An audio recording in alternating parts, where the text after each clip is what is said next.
Muy bien. Bienvenidos a la Iglesia Vida Eterna, ¿verdad? ¿Quiénes somos, iglesia? Somos una gran familia en la fe que amamos a Dios y a las personas. Amén. ¿Quiénes nos visitan por primera vez? Bienvenidos, bienvenida, bienvenida. ¿Qué más? Vamos a darle un fuerte aplauso, ¿verdad? Damos gloria a Dios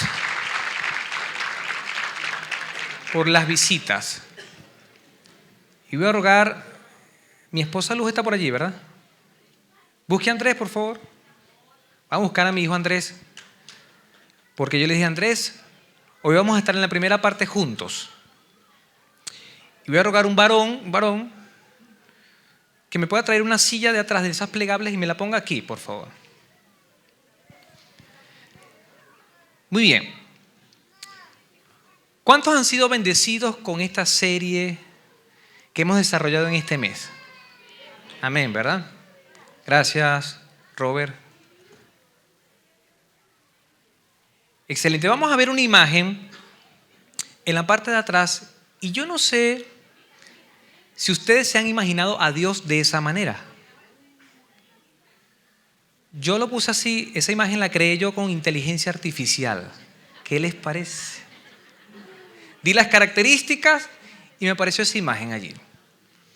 Yo me imaginaba a Dios, de esa manera, en un gran trono blanco, a Dios Padre una persona un poco anciana, con barba blanca, resplandeciente. Yo no sé si era el único. ¿Quién más se imagina o se imaginaba a Dios así? Perfecto, algunos, ¿verdad? Todopoderoso. Y ciertamente es así. Dios es gloria, Dios es resplandor, Dios es santidad, ¿verdad que sí? Son los atributos de Dios. Dios es todopoderoso, es amor eterno, pero también es fuego consumidor. Es omnipresente, omnisciente y muchas características más. En el cielo está Dios, ¿verdad que sí? ¿Y quién está a su derecha? Jesucristo. En el trono de Dios está Dios. En el trono de Dios no está Jesucristo. Jesucristo está a la derecha. ¿Y quién está en nuestros corazones? Jesús. Perfecto. Andrés va a pasar. Él es mi hijo, para los que no lo conocen. Ajá, póngalo allí. Véngase, Andrés. Véngase.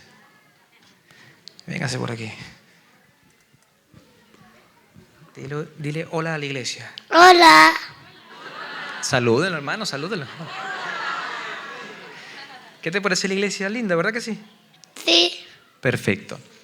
Andrés, hoy en la mañana me preguntaba a mí y a todos los integrantes de la casa, incluyendo a la gata, ¿cuál era la pregunta que tú me hacías? Papá, ¿tú me quieres? Sí, yo te amo mucho. ¿Y tú me quieres a mí? Mucho. Demasiado, ¿me amas? ¿Sí? ¿Me amas? Sí. Perfecto. Yo no sé si usted se había imaginado a Dios de esta manera. No en un trono blanco, sino en una silla particular. Y que Dios está así y lo tiene a usted así. ¿Se había imaginado a Dios así? ¿Quiénes no lo habían imaginado así?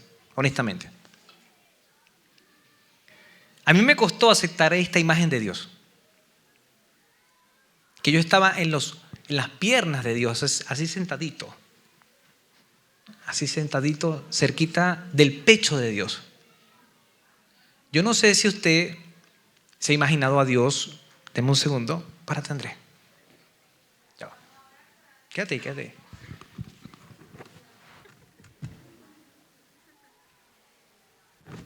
Así. ¿Se ha imaginado a Dios así? ¿Con usted? ¿Quiénes no habían imaginado a Dios así? La mayoría. Y hay una posición que no la voy a hacer con Andrés, que a él le encanta. Y él me dice, papá, burrito sabanero. A él le encanta burrito sabanero. Entonces yo me lo pongo aquí y lo paseo por la sala y a veces cuando vamos en la calle y él disfruta tanto burrito sabanero. Ahora, de verdad, yo les puedo asegurar, mis hermanos, que Dios en muchas oportunidades nos ha tenido aquí en sus hombros. En muchas oportunidades te ha tenido así en sus brazos.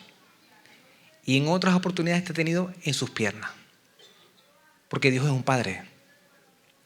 Que no lo hayan hecho con nosotros no quiere decir que Dios no lo haya hecho. Tenemos que empezar a imaginar a Dios de esa manera. Cuando tú estás en las pruebas, en las peores pruebas, no estás solo. Quizás te tiene así.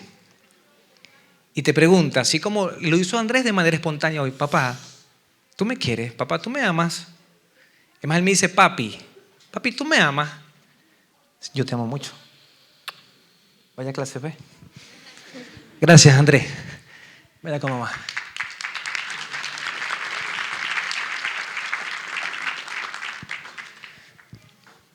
A mí me gustaría que esa imagen se le quedara grabada por la eternidad. Porque Dios es un Padre amoroso. Y quizás tuvimos un padre autoritario, quizás un padre que nos disciplinaba mucho, que nos castigaba. Y ciertamente Dios castiga a sus hijos. ¿Cuántos han recibido castigo de Dios? Dios dice que al que ama, castiga, azota, le da azote. Pero todo el tiempo es así.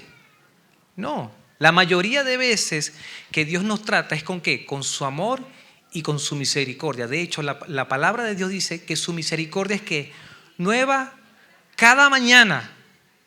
No dice el castigo de Dios es nuevo. No, el castigo va a venir ¿por qué? Por mi causa. Si yo me desvío, viene el castigo. Pero la misericordia de Dios es que nueva cada mañana. Vamos a ver entonces el último tema de identidad. Le va a decir el que está a su lado: identidad. Soy un hijo de Dios. Pero diga lo que le crean. Si usted es una mujer, dígale: soy una hija de Dios. Perfecto, iglesia. Vamos a ver un breve repaso. Va a aparecer allí. Ya vimos 3 partes. Está en YouTube. Y la primera parte habló del propósito eterno de Dios Padre. Dios en su eternidad, en su conocimiento, había pensado en nosotros. No habíamos nacido y Dios ya había escogido a los que han de ser salvos.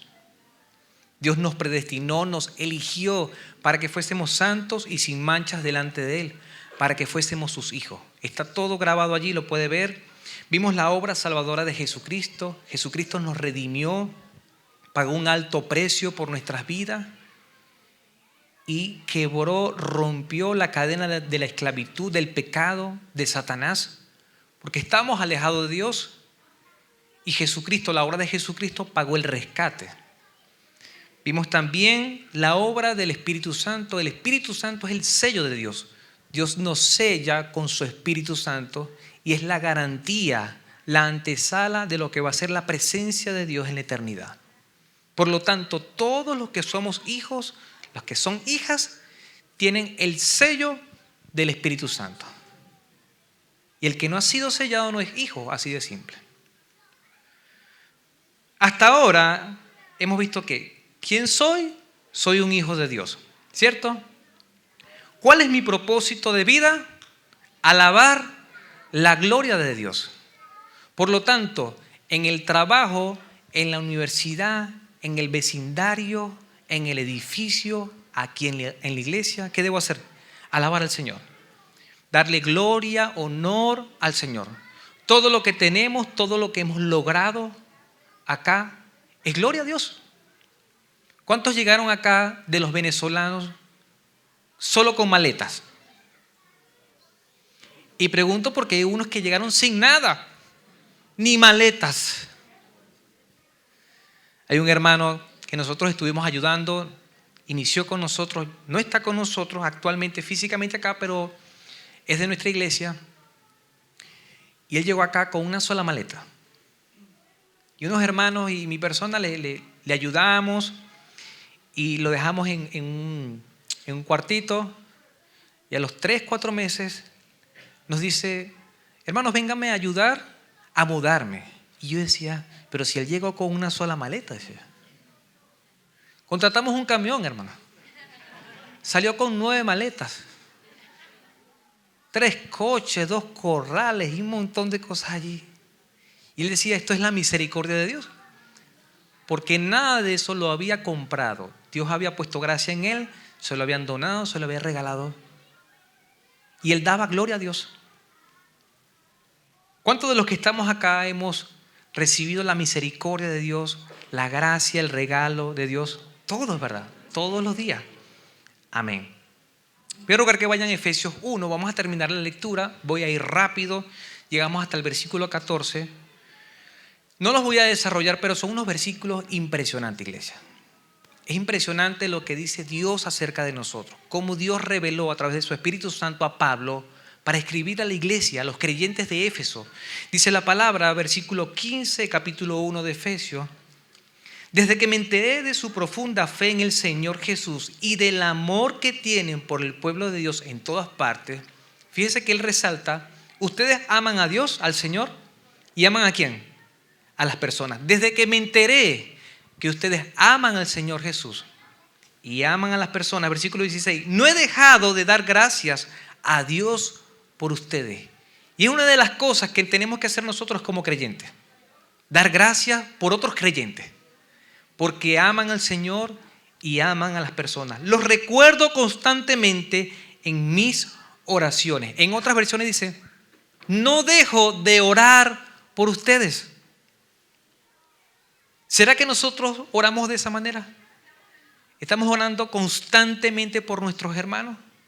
Tomemos ejemplo del apóstol Pablo. Versículo 17. Y le pido a Dios, el glorioso Padre de nuestro Señor Jesucristo, que les dé sabiduría ¿qué? Espiritual y percepción, discernimiento, dice otras versiones, para que crezcan en el conocimiento de Dios.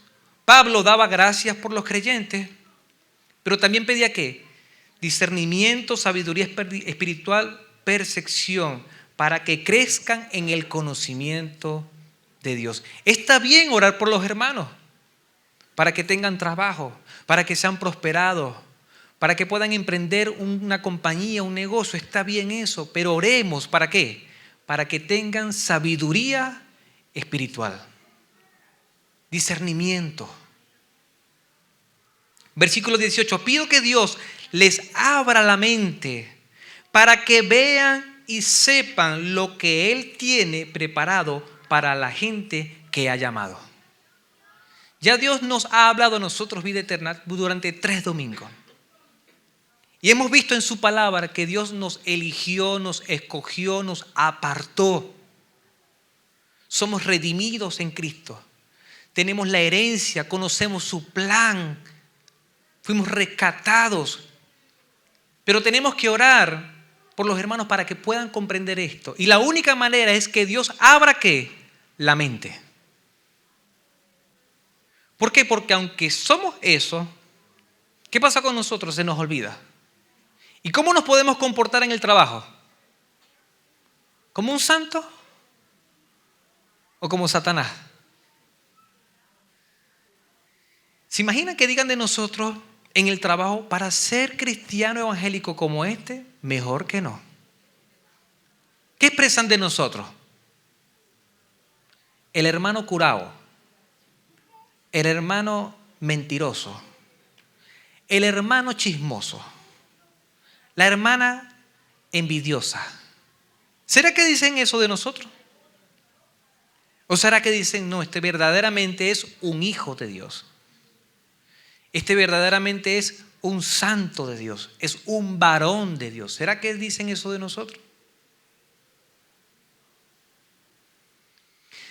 Dice la palabra, versículo 18, la parte B, entonces podrán participar de las ricas y abundantes bendiciones que Él ha prometido a su pueblo. Pedía discernimiento, pedía que abrieran la mente para que pudiéramos comprender, entender, y entonces así podamos ¿qué? Participar de las ricas y abundantes bendiciones. Decíamos en la primera parte que somos bendecidos con toda clase de bendición espiritual. Un hijo de Dios es un hijo bendecido, una hija bendecida. ¿Que puede tener problemas? Sí. ¿Que puede tener un fracaso? Sí. ¿Que puede tener una derrota? También. Pero es bendecido por Dios. Es respaldado por el Señor. Versículo 19. Verán también lo grande que es el poder de Dios, que el poder de Dios que da, le estoy leyendo mal, disculpe. Verán también lo grande que es el poder que Dios da a los que creen en Él. Es el mismo gran poder, versículo 20, con el que Dios resucitó a Cristo de entre los muertos y le dio el derecho de sentarse a su derecha en el cielo. Un hijo de Dios es poderoso. ¿Cuántos creen eso? ¿Seguro, iglesia? Tenemos que creerlo. Pero es poder que en Cristo. No vaya a salir usted de aquí, no, yo soy todopoderoso. Que se me atraviese alguien para que vea. No, eso no es así. ¿Usted es poderoso en qué? En Cristo. Y toda la identidad está en qué? En Cristo. Nosotros solos no somos nada. Y ese poder, está diciendo el apóstol Pablo, es el mismo poder que resucitó a Cristo de entre los muertos. Tremendo poder. Versículo 21, Dios ha puesto a Cristo por encima de cualquier gobernante, autoridad, poder y dominio, también de este mundo como del que está por venir. Dios puso todo bajo sus pies y lo nombró como cabeza de todo para bien de la iglesia. ¿Creemos esto, iglesia? Que Cristo está por encima de cualquier gobernante, presidente, rey, cualquier autoridad. Amén. A ese rey, a Jesucristo, es el cual servimos. Versículo 23, la cual es su cuerpo, Cristo, quien llena todo, en todo momento, llena la iglesia con su presencia. Terminamos el capítulo 1, vamos al capítulo 2. Y si usted ve en su Biblia el capítulo 2, al principio comienza a hablar de lo que éramos antes, que estábamos separados, que estábamos muertos en nuestros delitos, en nuestros pecados, que teníamos otra naturaleza, y lo escribe, lo describe, que andábamos bajo la corriente del mundo. Usted va a notar allí, hoy vamos a ver, para cerrar la serie, somos diseño de Dios. Díganle que está a su lado. Somos diseño de Dios. Vamos a aprender acerca del diseño de lo que Dios, cómo nos ha diseñado el Señor. Y el punto número 1 va a poner es, soy salvo. Yo sé que esto parece muy sencillo, pero Cristo murió por nuestra salvación. Y es algo muy profundo. Versículo 8 del capítulo 2. Dice la palabra, ustedes fueron salvos gracias a la generosidad de Dios porque tuvieron fe. No se salvaron a sí mismos, su salvación fue un regalo de Dios. Somos salvos por gracia. ¿Por medio de qué? De la fe. No por obra para que nadie se gloríe. Dios nos ha regalado su gracia, Dios nos ha regalado su favor, Dios nos ha regalado la salvación, pero tenemos que creer. Y es por medio de la fe que se recibe ese regalo. Importante lo que dice el versículo, no se salvaron a sí mismos. Porque el problema de creer es que, no, yo fui salvo porque yo levanté la mano. Yo soy salvo porque yo repetí una oración. Yo soy salvo porque me guardé en santidad. Entonces no es mérito de Dios. ¿Es mérito de quién? De la persona. Porque hizo esto, porque se guardó en esto. No. Nadie se puede salvar a sí mismo. Es creyendo en lo que Jesucristo hizo. Es un regalo de Dios. Su fe, dice, su salvación fue un regalo de Dios. Miren lo que dice Romanos 3:20. Pues nadie llegará jamás a ser justo ante Dios por hacer lo que la ley demanda. Recordemos que antes de Cristo las personas podían salvarse si guardaban la ley, si obedecían la ley. Y Romanos nos está diciendo que nadie jamás podía ser justo o santo sin pecado ante la ley. La ley sencillamente nos muestra los pecadores que somos. La ley es como una niñera que nos va llevando a Cristo, pero nos muestra cuán pecadores somos. Y si pudiéramos pasar un escáner solamente por los 10 mandamientos, ¿cuántos de esos 10 mandamientos hemos violado en algún momento de nuestras vidas? Todos, pues. Entonces nadie podía ser justo o santo ante la ley, pero la ley nos mostraba que somos pecadores y así podíamos llegar al Señor. verdad bíblica, la salvación es un regalo de Dios por su gran amor y se recibe por medio de la fe. Es un regalo. Miren lo que dice el versículo 9, reforzando el 8, el anterior. Dice, la salvación no es algo que ustedes hayan conseguido. Y la gente desea salvarse, quiere ser salvo, quiere tener vida eterna. No quiere morir jamás. Y quieren buscarlo, quieren conseguirlo, pero no es algo que podamos conseguir. Dice la palabra, pues nadie puede decir que se salvó a sí mismo. Por lo tanto, la salvación no es por acciones, no es por obra, nadie salva a otro, solamente podemos creer y recibir de parte de Dios. Diga como afirmación usted allí, soy salvo, es un regalo de Dios. Vamos a decirlo de nuevo. Soy salvo, es un regalo de Dios. ¿Cuántos son salvos? Amén. Es un regalo de Dios. Pero como es un regalo de Dios, tenemos que cuidarlo. ¿Le ha pasado a usted que a veces le regalan algo y usted no lo usa, lo guarda, lo regala a otra persona? ¿A quién le ha pasado eso? A nadie quiere levantar la mano. Voy a levantar la mano yo. Ajá.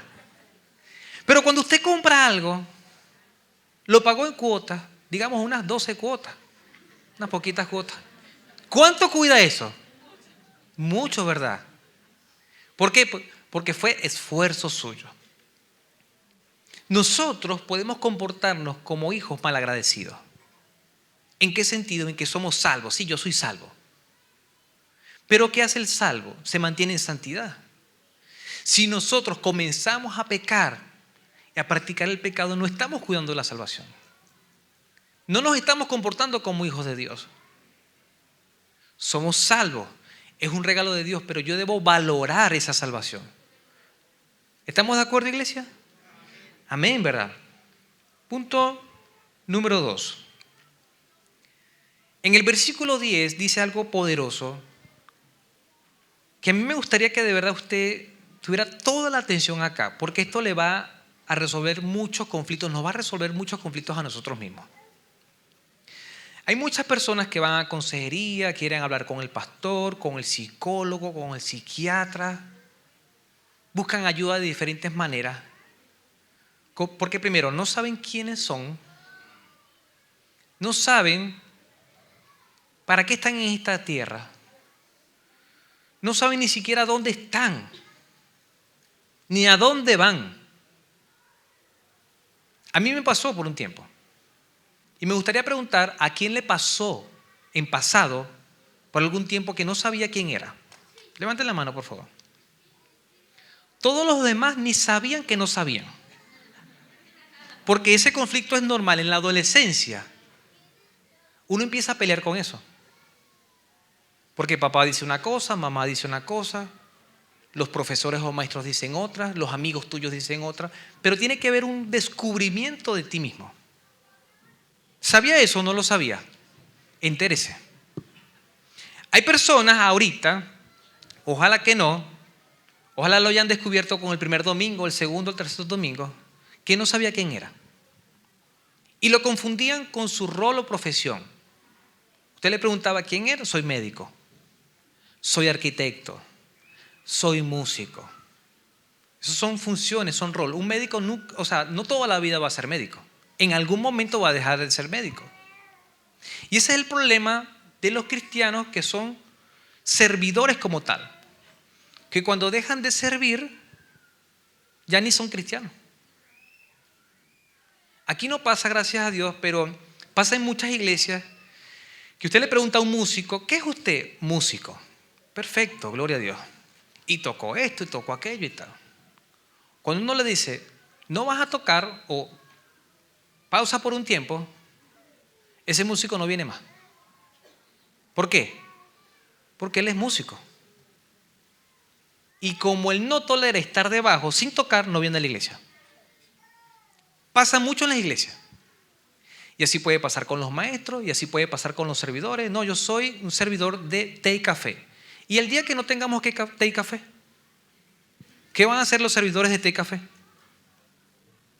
Se les quitó la razón de vivir y de existir. ¿Me explico, iglesia? Los que son docentes, los que son, por ejemplo, agricultores, los que tienen una profesión, el día que no la hagas, ¿y entonces qué pasó? ¿Hay personas de las que están acá que tienen un título y no ejercen ese título? Levanten la mano. Hay muchos de los que pueden estar luchando con eso, de que estudiaron algo y nunca ejercieron eso. Ahora, lo bueno de conocer a Cristo es que conocemos nuestra verdadera identidad. Usted puede ser médico y puede ejercer o no puede ejercer. Pero lo importante de todo esto es que usted sea un hijo de Dios. Porque el día final, el día en que se toque la última trompeta, el Señor no va a decir que suban los médicos, los licenciados, los ingenieros. No, no va a ser así. Ni tampoco va a decir los apóstoles, los profetas, los arcángeles. No. ¿Sabe por qué? Porque el día en que venga Cristo, muchos dirán, dice la palabra, Señor, en tu nombre eché fuera demonios. En tu nombre sané los enfermos. En tu nombre prediqué. En tu nombre di un té, un café, di una galleta. ¿Qué va a decir el Señor? Nunca los conocí. Al castigo eterno. En otras palabras, no nos salva la profesión, no nos salva el servicio, nos salva que seamos ¿qué? Hijos de Dios. Si somos hijos de Dios, Él va a decir, buen siervo fiel, en poco fuiste fiel, en lo mucho te pondré. Es necesario que comprendamos este punto importantísimo, porque le va a quitar un montón de frustraciones, pesos, infidelidad, infelicidad en su propia vida, un montón de cosas. Versículo 10 dice así, soy obra de Dios.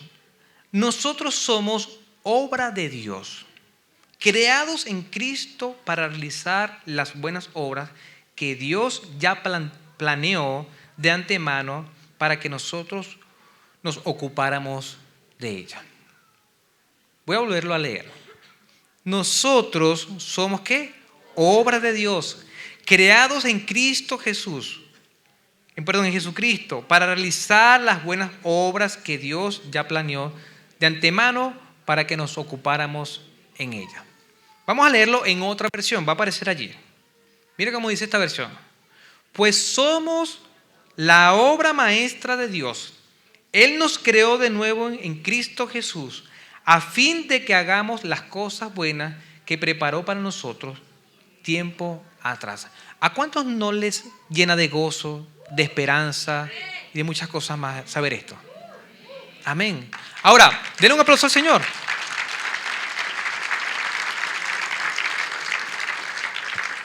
Ya lo hemos leído 3 veces, 2 veces la primera vez y una sola vez el primero. La otra versión. Vamos a tratar de comprenderlo un poco.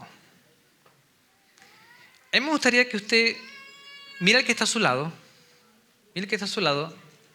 y uno de ellos le va a preguntar, pregúntame quién soy. Y el otro va a decir, soy obra maestra de Dios. Dígale así. Yo quiero verles los rostros de ustedes. Y el que ahora intercambien. El otro, dígale, pregúntame quién soy. Dígale, soy obra maestra de Dios. Mire, ojalá ustedes estuvieran aquí. Ahora, presten atención acá, iglesia, presten atención acá. Yo los estoy viendo a ustedes y ustedes parecieran que estuvieran contando un chiste. Porque está preguntando.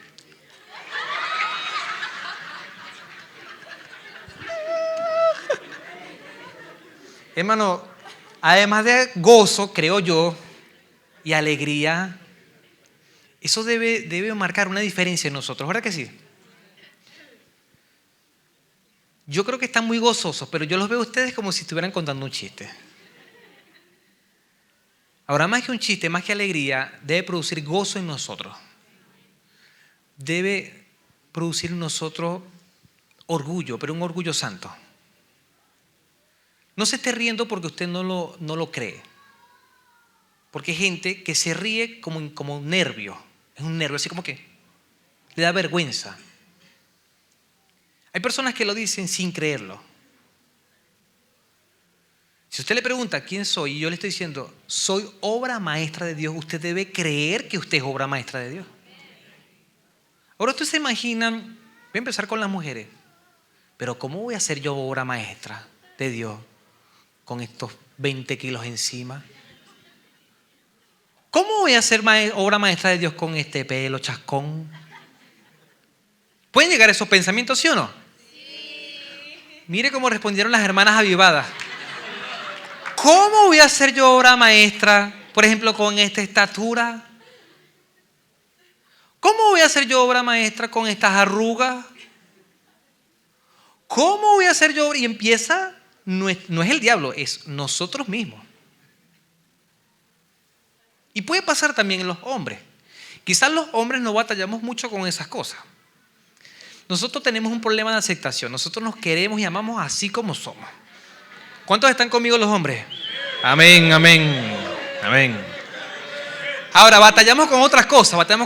¿Cómo voy a ser yo obra maestra así que no gano ni tanta plata? ¿Verdad que sí? ¿Cómo voy a ser obra maestra, por ejemplo, si tengo deudas? ¿Cómo voy a ser yo obra maestra que no tengo ni un carrito? Cónchale, Dios. Y empezamos a batallar, o sea que tenemos luchas internas. ¿Me estoy dando a explicar, sí o no? Dios te creó como obra maestra y Él cree que tú y yo somos obra maestra. Tu problema y mi problema es creer lo que Dios dice de nosotros. Dios nos está diciendo hoy que somos obra maestra de Él. De hecho, representamos a Dios acá en la tierra. Y cuando usted camina en esta tierra, por el barrio, por el vecindario, por el centro, por donde usted camine, usted es obra maestra de Dios. Ahora, si usted camina, que usted ni sabe ni caminar, o anda fracasado, anda así, Dios mío, ando derrotado, ese es problema suyo. ¿Estamos de acuerdo, iglesia? Porque no depende del dinero que tengamos. No depende si tenemos departamento o no, si debemos el arriendo o no. Depende de lo que Dios dice.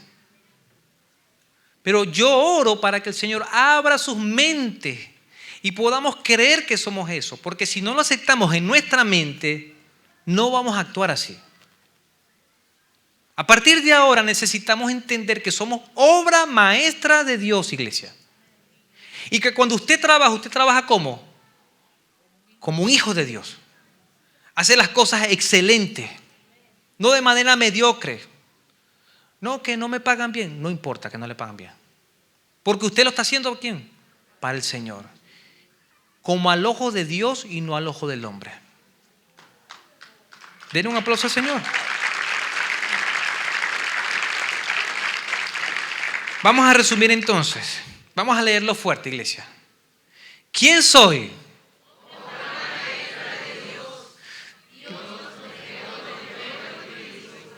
¿Para qué estoy en esta tierra? Para hacer las cosas buenas que Dios preparó de antemano. Necesitamos creer eso, iglesia. Y a partir de ahora, yo no les voy a decir que es un lavado de cabeza, no. Usted va a internalizar quién es en Cristo. Y a partir de ahora, cuando usted se levante, dé gracias al Señor, dé gloria a Dios. Cuando usted se vea en el espejo, diga, yo soy obra maestra de Dios. Créase eso. No se ponga a decir, ay, yo soy feo. Ay, Dios, salió otra arruga aquí. Soy horrible. Esos dientes, esa nariz, esos ojos. Victoria, mi hija, me decía, papá, yo saqué las cejas tuyas, me decía. Bueno, usted es hija mía, le digo yo. Pero ¿sabe qué? Yo soy bello, le digo yo. Sí, mijo. Entonces, claro, tengo que levantarle la autoestima a mi hija. Claro. Usted se parece a mí y yo soy bello. Ah, entonces yo soy bella, me dijo. Haga así. El Señor, su Padre, es bello. Y usted se parece a su Padre. ¿Verdad que sí? Denle gloria a Dios.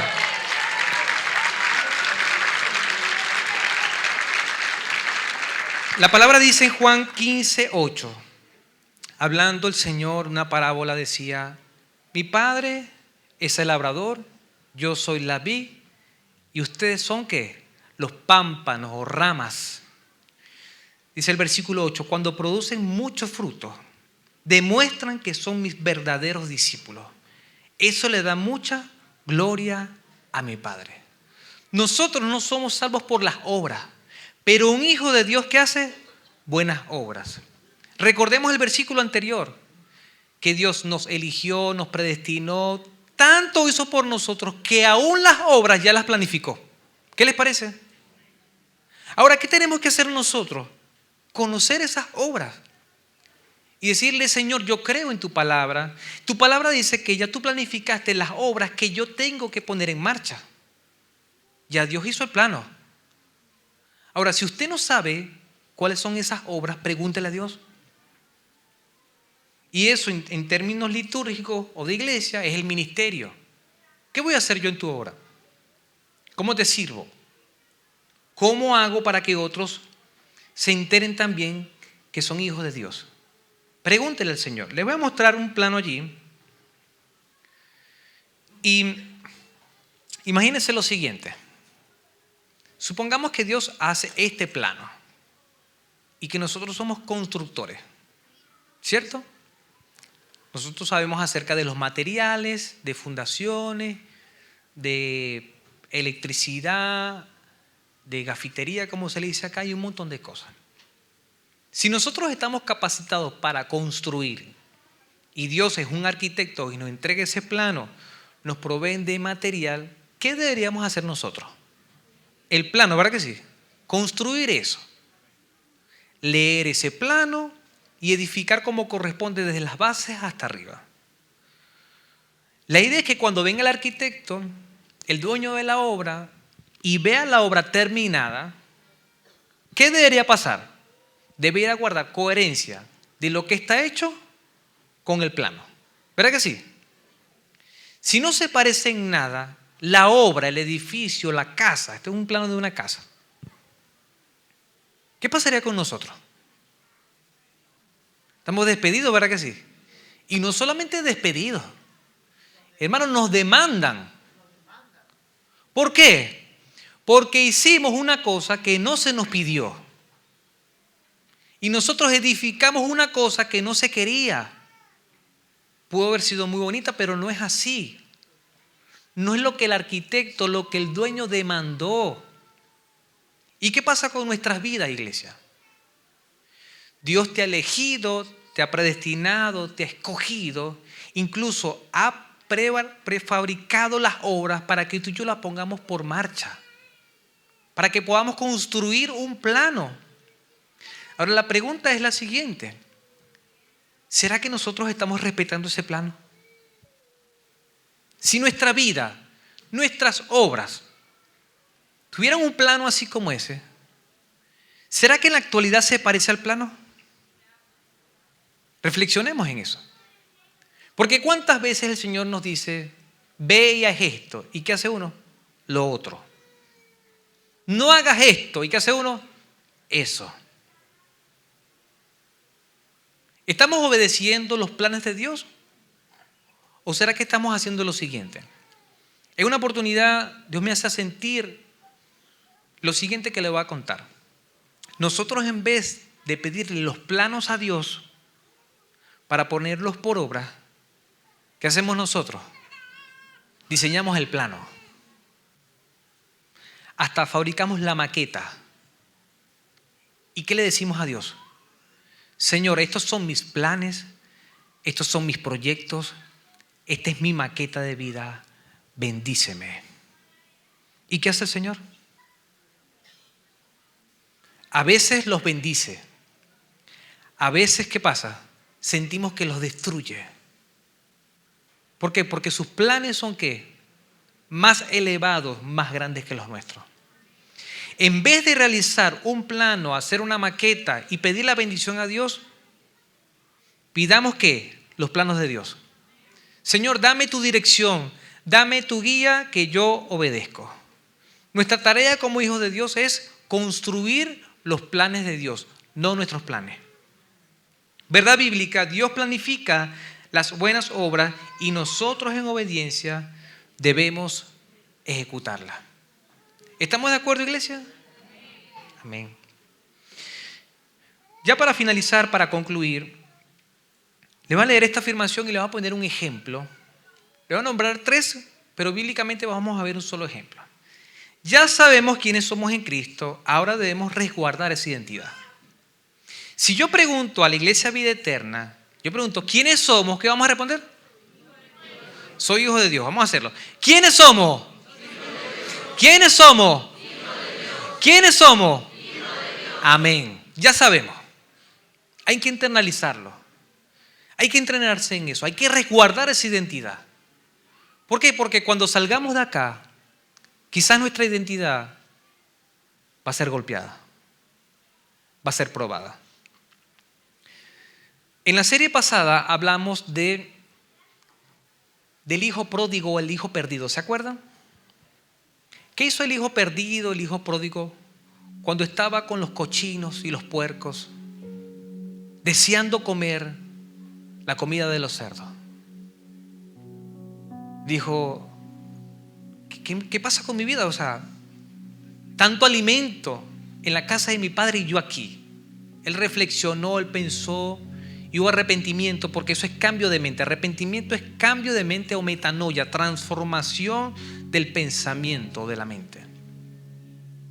Dios, me levantaré, iré a mi padre y le diré, ya no soy digno de ser tu hijo. Hazme como un jornalero.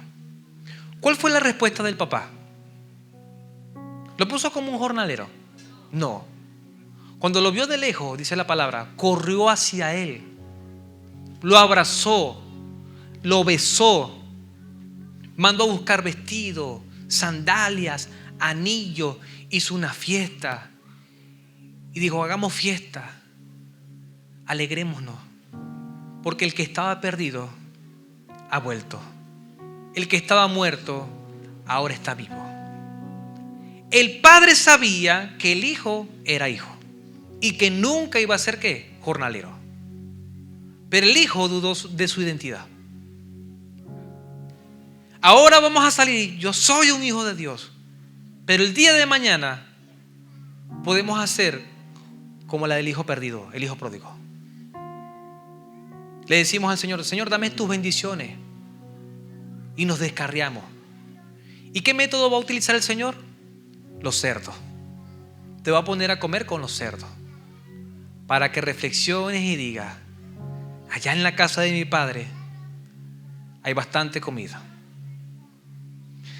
¿Se acuerdan también de un personaje llamado Mefibosé? Que el rey lo mandó a buscar. ¿Quién fue ese rey que lo mandó a llamar? David. Él dijo, voy a honrar la familia real. Y cuando Mefibosé se presentó ante David, ¿cómo se presentó Mefibosé? Como un perro muerto. Soy un perro muerto, dijo. Y él era hijo de rey, era de la familia real. Su identidad era real, de la realeza. Y dice la palabra que el rey lo restableció, lo puso a comer en la mesa al lado del rey hasta que murió. Pero él dudó ¿de qué? De su identidad. ¿Y dudó por qué? Por muchas razones. Mefibosé tiene una condición física. Busque esa historia, pero fue trágica. Estando muy pequeño, su nana lo dejó caer y quedó postrado. ¿Cuánto bullying? ¿Cuánta talla no soportó Mefibosé? El chueco. Y dijo, soy un perro muerto. Hay un personaje extraordinario que es Jesucristo, nuestro maestro. Y la palabra en Mateo 4:3, después de salir del ayuno, ¿quién se le presentó? Satanás, ¿verdad? Y vamos a ver rápidamente y así terminamos. Y acercándose el tentador le dijo, si eres hijo de Dios, ordena que estas piedras se conviertan en pan. ¿Hacia dónde fue el ataque? a su identidad. Que le dijo, si es que eres el Hijo de Dios. Ahora, ¿Jesucristo era el Hijo de Dios? Por supuesto que era el Hijo de Dios. ¿Tenía que demostrar que era el Hijo de Dios? No. Y ese era el juego, esa era la tentación que estaba poniendo el tentador, el diablo. Si él obedecía y convertía esas piedras en pan, obedecía a Satanás. ¿Cómo derrotó Jesucristo a Satanás? En este primer ataque. Escrito está, le dijo. Es necesario conocer la palabra. En el versículo 5, segundo ataque.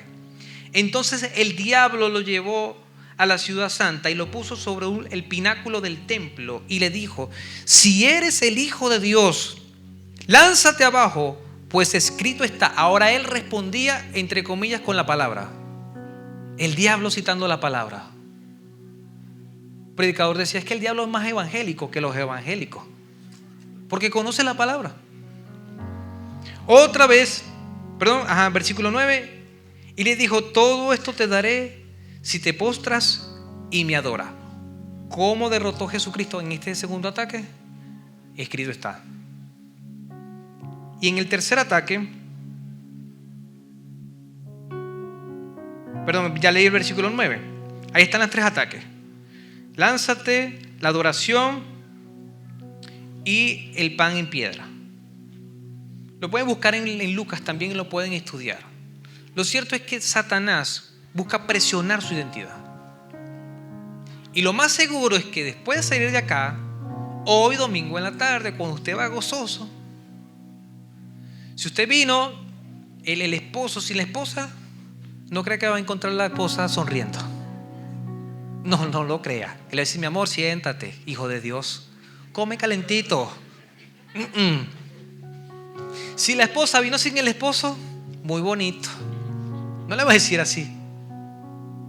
Los hijos a veces son de tropiezo también. A veces los adolescentes están acá y los papás son de tropiezo. Entonces tu identidad, nuestra identidad va a ser atacada. Lo importante es que resguardar esa identidad, y la vamos a resguardar con la palabra. Afirmación: no dejes que el diablo te haga dudar de tu identidad. Tú eres un hijo de Dios. Hemos visto, iglesia, hoy solamente 2 puntos. Somos diseño de Dios. Soy salvo y soy obra de Dios. Soy la obra maestra de Dios. Al finalizar la reunión, Robert, ¿dónde está va a haber un magnético o un imán para que lo pongan en el refri? Se les va a entregar a todos. Aquí tienen 2 afirmaciones. Identidad: soy un hijo de Dios. Soy bendecido, está la cita bíblica. Soy escogido, soy predestinado, soy hijo de Dios. Soy redimido, soy perdonado, soy heredero, soy sellado, soy amado, soy salvo, soy obra de Dios, soy de la familia de Dios. ¿Cuántos creen esto? Amén. Amén. Entonces, mis hermanos, mis servidores y servidoras, le van a entregar a ustedes, a los adultos, un imán o parece un marcalibro, pero no lo es. No lo pongan en los libros, porque a veces los ponen en los libros y guardan los libros, mas nunca lo ven. Póngalo en un lugar visible. En la parte de atrás tiene un magnético o imán, y la idea es que usted lo pueda ver constantemente. ¿Estamos de acuerdo? Póngalo en un lugar visible, y cuando usted siente que su autovaloración, su autoestima va bajando, ¿qué va a hacer usted? Ve el refri, ve el lugar donde está, y va a afirmar eso en Cristo. Usted y yo somos bendecidos y somos de la familia de Dios en Cristo Jesús. Póngase de pie, iglesia, por favor, y vamos a orar al Señor. Señor, muchas gracias, Padre. Gracias, Señor. Gracias, Señor Jesucristo. Dígale gracias, Señor, por tu fidelidad, por tu gran amor. Y yo quiero cerrar esta parte cantando ese coro de esa canción que dice: soy un hijo de Dios, ¿verdad? En una de las frases dice: soy un hijo de Dios. Y da afirmaciones como: soy rescatado, soy perdonado. Y lo vamos a cantar para el Señor, sí, porque es para Dios. Pero usted va a cantar con el entendimiento. Usted usted se va a decir a su mente, a su corazón: soy un hijo de Dios. Porque cuando nosotros creemos lo que dice Satanás o dicen nuestros familiares, que nos dicen: tú eres un tonto, tú eres un bobo, tú no eres bueno para nada, y nosotros creemos eso, actuamos así. Dios nos dice muchas cosas en su palabra, pero tenemos que creer la iglesia. Yo oro al Señor como el apóstol Pablo, para que el Señor nos abra la mente, el entendimiento, y nosotros podamos actuar según nuestra identidad. ¿Estamos de acuerdo, iglesia? Es necesario que usted escuche música como esta, que le inyecte ánimo, razón de existir, que le afirme que usted es obra del Señor, que usted ha nacido para la alabanza del Señor, que tiene propósito en Cristo. No escuche cualquier canción, no escuche cualquier música. Obedezca, escuche esa música, sobre todo en la noche, y va a ver cómo hasta va a soñar con esas declaraciones. Dígale: escogido, yo soy quien dices que soy. Vas conmigo a mi lado. Yo soy quien dices que soy. Escogido, perdonado. Yo soy quien dices que soy. Vas conmigo a mi lado. Yo soy quien dices que soy. Dígale: escogido de nuevo. Escogido, perdonado. Yo soy quien dices que soy. Vas conmigo a mi lado. Yo soy quien dices que soy. Dígalo de nuevo, iglesia, decláralo. Escogido, perdonado. Yo soy quien dices que soy. Vas conmigo a mi lado. Yo soy quien dices que soy. Ahora hablo con aquellas personas que dicen: yo creo que yo no soy escogido.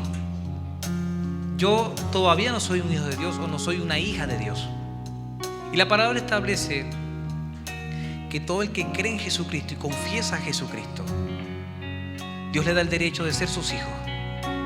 Hay que creer en Jesucristo, en la obra de Jesucristo.